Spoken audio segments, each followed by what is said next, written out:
एक प्रेरणादायक कहानी। जून का महीना था। गांव में इतनी भयंकर गर्मी पड़ रही थी कि लोग दिन में घर से बाहर निकलने से डरते थे। खेत सूख रहे थे, सड़कें तप रही थीं और बिजली भी बार बार चली जाती थी। गांव के किनारे एक छोटा सा मिट्टी का घर था, जहां रवि अपनी माँ और छोटे भाई सोनू के साथ रहता था। रवि के पिता किसान थे, लेकिन कुछ साल पहले बीमारी के कारण उनका निधन हो गया था।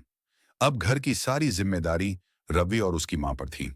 घर में सिर्फ एक पुराना टेबल पंखा था। वही पंखा गर्मी में पूरे परिवार का सहारा था। उस रात गर्मी इतनी ज्यादा थी कि सबके शरीर से पसीना बह रहा था। मां हाथ से पंखा झल रही थी और छोटा सोनू बार बार पानी मांग रहा था। तभी अचानक टर टर टर पंखे से तेज आवाज आई और वह बंद हो गया। कमरे में सन्नाटा छा गया।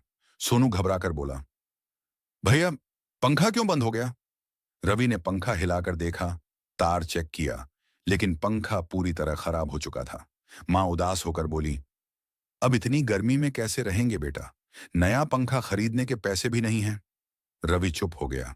उसके पास सच में पैसे नहीं थे। घर में मुश्किल से खाने का इंतजाम हो पाता था। उस रात पूरा परिवार बिना पंखे के सोया। गर्मी इतनी थी कि किसी की आंख नहीं लगी।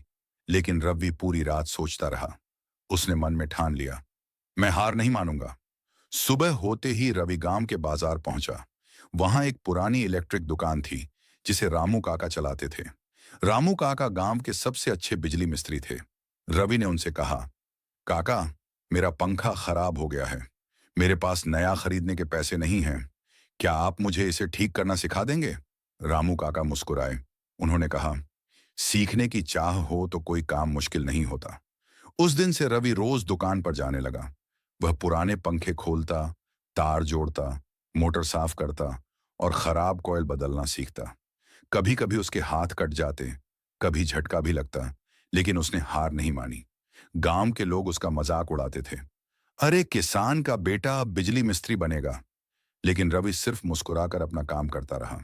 एक दिन रामू काका ने कहा, आज अपने घर का पंखा खुद ठीक करके दिखाओ। रवि पंखा घर ले आया। उसने पूरा पंखा खोला। अंदर धूल भरी हुई थी और कॉइल जली हुई थी। उसने ध्यान से नई वायरिंग की, मोटर साफ की और पंखा जोड़ दिया। माँ और सोनू उम्मीद भरी नजरों से उसे देख रहे थे। रवि ने कांपते हाथों से स्विच ऑन किया। कुछ सेकंड तक कुछ नहीं हुआ। फिर अचानक घूंस, पंखा घूमने लगा। ठंडी हवा पूरे कमरे में फैल गई। सोनू खुशी से चिल्लाया, भैया, चल गया, पंखा चल गया। मां की आंखों में आंसू आ गए। उन्होंने रवि को गले लगा लिया। मां बोली, बेटा, तूने सिर्फ पंखा नहीं बनाया, तूने इस घर की उम्मीद वापस लौटा दी। उस दिन के बाद रवि गांव में छोटे मोटे पंखे और कूलर ठीक करने लगा।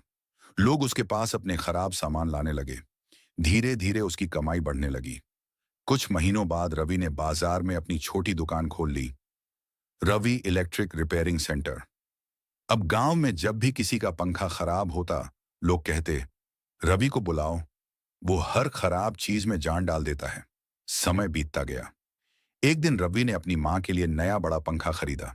जब उसने वह पंखा घर में लगाया, मां मुस्कुराकर बोली, जिस गर्मी ने हमें रुलाया था, आज उसी ने तुझे कामयाब बना दिया। सीख, मुश्किलें जिंदगी की परीक्षा होती हैं। जो इंसान हार नहीं मानता, वही एक दिन अपनी तकदीर बदल देता है।